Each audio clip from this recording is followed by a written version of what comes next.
नमस्कार विद्यार्थियों, only UPSC पर मैं अमृत शुक्ला आपका स्वागत करता हूं। उम्मीद करता हूं कि आप सब अच्छे होंगे।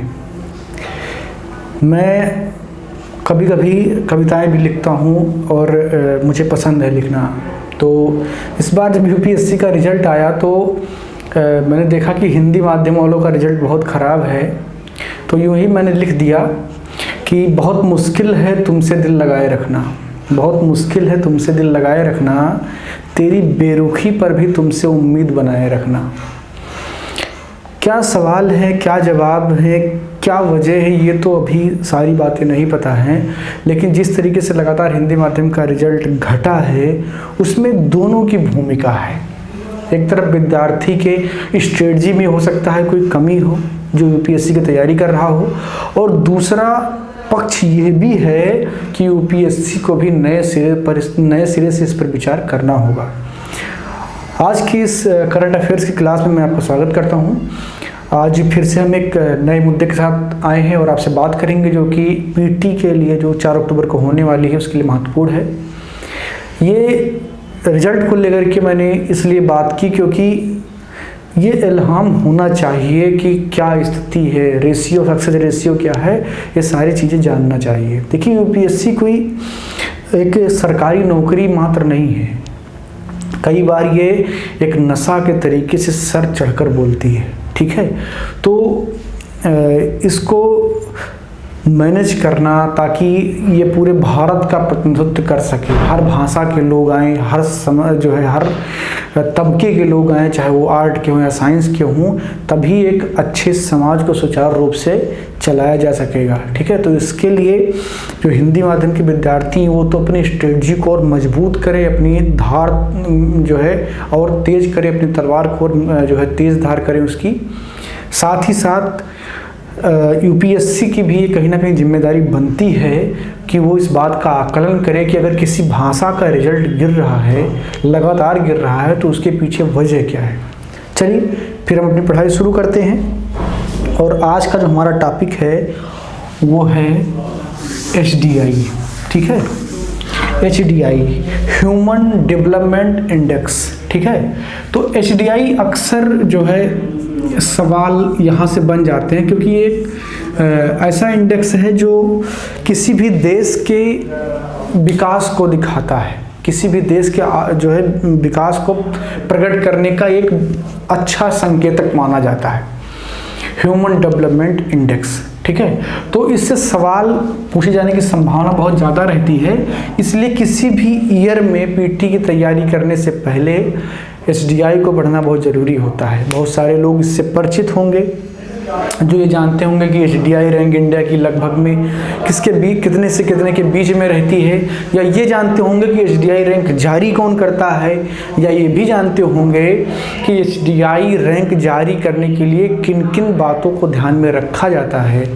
लेकिन जो लोग उसको नहीं जानते हैं या जिन लोगों की अभी रिकॉल जो नहीं कर पा रहे हैं उनके लिए एक क्लास है, और अगर आप जानते हैं तो इस क्लास को यहीं पर आप छोड़कर जा सकते हैं, ठीक है। बाकी जिन्होंने भी इस साल का HDI रैंक यानी कि 2000 अभी तो नहीं आया 2020 का, 2019 का HDI रैंक या HDI रैंक कौन जारी करता है या उसके मानक क्या क्या हैं, अगर नहीं जानते हैं तो इस क्लास में आप बने रहिए और देखिए। तो HDI यानी कि ह्यूमन डेवलपमेंट इंडेक्स, ठीक है। तो ह्यूमन डेवलपमेंट इंडेक्स जो है इसको जारी करता है UNDP। इसको जारी करने वाली जो संस्था है वो है UNDP, United Nation Development Programme, United Nation Development Programme. ये यूनाइटेड नेशन जनरल असेंबली का ही एक कार्यकारी संस्था है जो HDI रैंक को जारी करता है, ठीक है। इसमें ये करीब 189 देशों का डेटा इसने इस बार 2019 में दिया है। 2019 में इसने 189 देशों का डेटा दिया है, जिसमें पहला स्थान फर्स्ट पोजीशन नॉर्वे का है। जो पहला स्थान है वो नॉर्वे का है। जो लास्ट पोजीशन है, देखिए, पहला, लास्ट और भारत, ये 3 बहुत महत्वपूर्ण होते हैं। तो जो पहला है वो बहुत महत्वपूर्ण है, लास्ट जो है वो बहुत महत्वपूर्ण है, और भारत की रैंकिंग कितनी है ये बहुत महत्वपूर्ण है। तो इंडिया की रैंकिंग ये जो है 129 है, ठीक है। तो जो पहला स्थान है वो नॉर्वे का है, जो आखिरी स्थान है वो नाइजर का है, और जो भारत का स्थान है वो 129 है, ठीक है। तो अब ये हो गया कि भारत का स्थान कौन सा है, जारी करता आपको पता चल गया। यूनाइटेड नेशन डेवलपमेंट प्रोग्राम एक संस्था है जो किसकी है, यूएन की कार्यकारी संस्था है, यूएन की कार्यकारी संस्था है।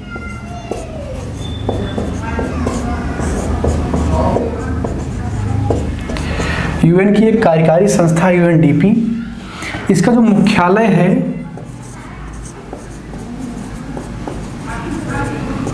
वो कहाँ पर है, न्यूयॉर्क में।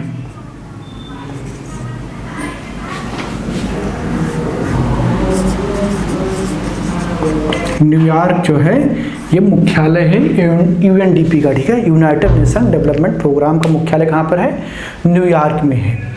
तो ये तो हो गया इसके बारे में वो जानकारी जो कि स्टेट पीसीएस वगैरह में पूछ लिया जाता है।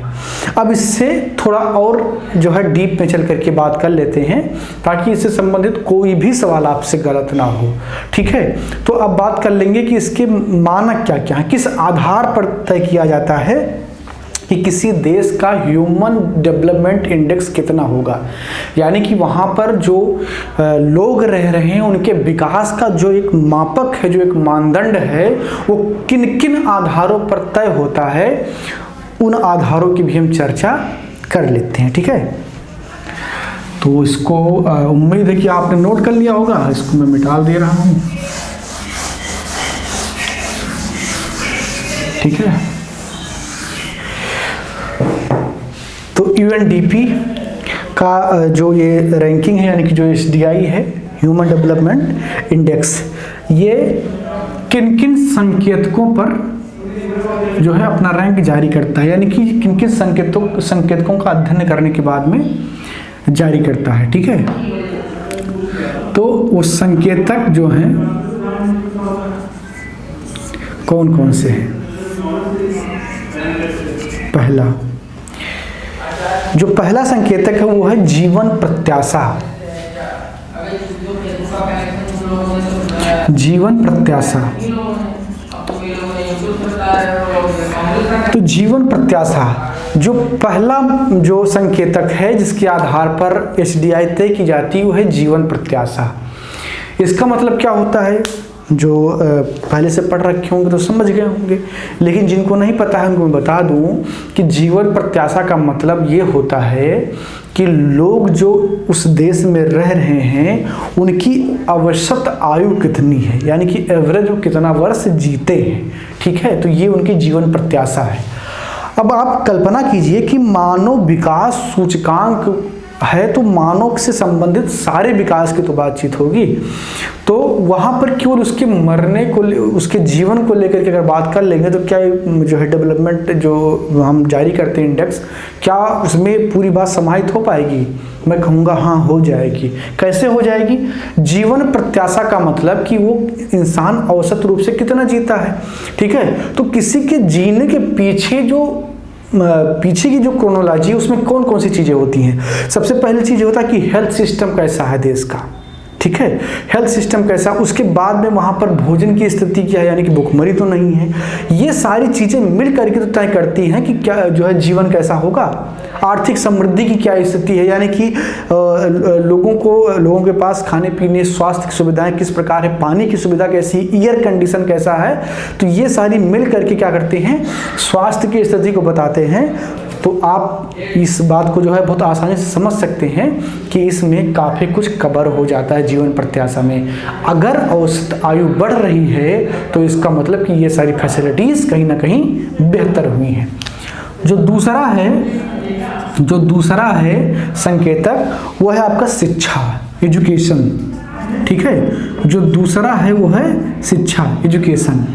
किसी देश का एजुकेशन ही एक ऐसा तरीका है, एक ऐसा जो है जरिया है, एक ऐसा हथियार है जो उस देश को समृद्धि के मार्ग पर काफ़ी आगे ले जा सकता है। कहा जाता है कि शिक्षा ही एकमात्र विकल्प होता है उन लोगों के लिए जिनके पास विकास करने का ना तो पूंजी होता है और ना उसके लिए कोई विशेष उनके पास और व्यवस्था होती है। तो उनके पास एक चीज होता है, एजुकेशन। तो एजुकेशन जिस तरीके से उपलब्ध होता है उस तरीके से सोसाइटी जो है ग्रोथ कर जाती है। आप इंडिया में एग्जांपल ले सकते हैं, एजुकेशन सबसे बेहतर, जब आप एजुकेशन का इंडेक्स देखते हैं इंडिया का, तो उसमें केरला नंबर 1 पर होता है।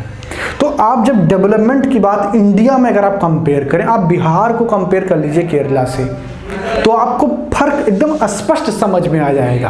क्योंकि जब वहाँ पर लिटरेसी रेट ज़्यादा है, ओवरऑल एजुकेशन का तरीका जो है, पूरी जो स्थिति अच्छी है, तो उससे होगा क्या कि लोग जब ज़्यादा अच्छे से पढ़ाई लिखाई करेंगे तो उनको जॉब मिलेगा, जॉब मिलेगा तो धन कमाएंगे, धन कमाएंगे तो विकास करेंगे।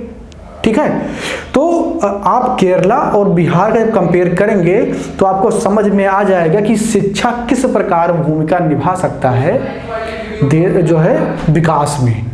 अब भाई दोनों स्टेट हैं इंडिया का, बिहार भी है केरल भी है, दोनों को केंद्र से उतना ही बजट जाता है, लेकिन केरल कहाँ है और बिहार कहाँ है। ठीक है, तो इसके पीछे जो एक महत्वपूर्ण चीज है वो ये है एजुकेशन। तो एजुकेशन भी जो है मानव विकास में एक महत्वपूर्ण भूमिका में होता है। ठीक है, और जो तीसरा है वो है आपका प्रति व्यक्ति आय। प्रति व्यक्ति आय, प्रति व्यक्ति आय। ठीक है, तो प्रति व्यक्ति आय जो है वो तीसरा संकेतक है जिसके आधार पर ह्यूमन डेवलपमेंट इंडेक्स जारी किया जाता है। तो ये 3 संकेतक हैं जिनका इस्तेमाल किया जाता है, जीवन प्रत्याशा, दूसरा है आपका एजुकेशन यानी कि शिक्षा, और तीसरा है प्रति व्यक्ति आय। ये 3 संकेतक मिलते हैं और उसके बाद में HDI यानी कि ह्यूमन डेवलपमेंट इंडेक्स जारी किया जाता है। ठीक है, तो ह्यूमन डेवलपमेंट इंडेक्स से इससे बाहर कोई सवाल नहीं आ सकता है। UNDP के बारे में मैंने आपको बता दिया कि उसका मुख्यालय कहाँ पर है, वो काम किस तरीके से करता है, वो UN का पार्ट है, UN जनरल असेंबली का एक पार्ट है, कार्यकारी से उसकी एक संस्था है। 1990 में इसकी पहली रिपोर्ट आई थी। तो इससे बाहर जो है कोई उम्मीद नहीं है कि HDI से कोई सवाल आएगा। तो चाहे स्टेट PCS में सवाल आए या सवाल आपके UPSC के एग्जाम में आए, आप आराम से उसको कर ले जाएंगे। ठीक है, और कई बार जब आप अभी प्री पास करेंगे फिर मेंस में जाएंगे तो वहाँ पर जब आप जैसे कोई क्वेश्चन आपसे यूपीएससी पूछ रही है तो वहाँ पर आपको थोड़ा ये दिखाना होता है कि आपकी समझ जो है वो थोड़ा ज़्यादा विकसित हो गई, बहुआयामी हो गई, मल्टी डायमेंशनल हो गई है। तो उसको दिखाने के लिए आपको इन सारे इंडेक्स से जो है थोड़ा सा, जैसे होता नहीं है कि जब आप खाना बनाते हैं तो थोड़ा सा धनिया भी चाहिए, थोड़ा सा जीरा भी चाहिए, थोड़ा सा मतलब उसका थोड़ा सा स्वाद आना चाहिए। इससे होता क्या कि यूपीएससी को लगता है कि जो एस्पायरेंट है ये कहीं ना कहीं हर तरीके से तब के आया है और इसकी समझ जो है काफ़ी बेहतर है। यानी कि जब भारत के जो है किसी डेवलपमेंट से रिलेटेड कोई सवाल पूछ लिया जाए तो वहाँ पर थोड़ा सा आप HDI का मसाला तड़का लगा देंगे तो क्या हो जाएगा, आपका जो उत्तर है वो और स्वादिष्ट और अच्छा हो जाएगा। ठीक है, तो ये सारी चीज़ें जब आप मेंस लिख रहे होंगे तो बहुत काम आती हैं। तो जो ऐसे इंडेक्स होते हैं जो सोशल स्टेटस को बताते हैं वो बहुत काम आते हैं। चाहे आप निबंध लिख रहे हो या आप GS का फर्स्ट पेपर लिख रहे हो जहाँ पर सोशल इश्यूज के क्वेश्चन आते हैं, या सेकंड पेपर सोशल जस्टिस वाला पार्ट है, या आप फोर्थ पेपर यानी कि एथिक्स एंड इंटीग्रिटी वाला जो पेपर आप दे रहे हो तो वहाँ पर भी इसकी बहुत ज़्यादा ज़रूरत जो है पड़ती है। ठीक है, तो ये हुआ आपका HDI से भी जो सवाल आएगा वो अब आप आराम से कर ले जाएंगे। और HDI रैंकिंग इंडिया की 129 है, पहले नंबर पर नॉर्वे है, आखिरी नंबर पर नाइजर है। ये जो रिपोर्ट है 2019 की है। 2020 की रिपोर्ट जो है वो आपके प्री एग्जाम के बाद आएगी, तो अगर सवाल आना होगा तो इसी रिपोर्ट से आएगा। ठीक है, तो इस क्लास में इतना ही। क्लास को लाइक कीजिए, शेयर कीजिए, अपनी राय कमेंट बॉक्स में जरूर दीजिए। बाकी अगले क्लास के लिए बने रहिए ओनली UPSC के साथ। धन्यवाद।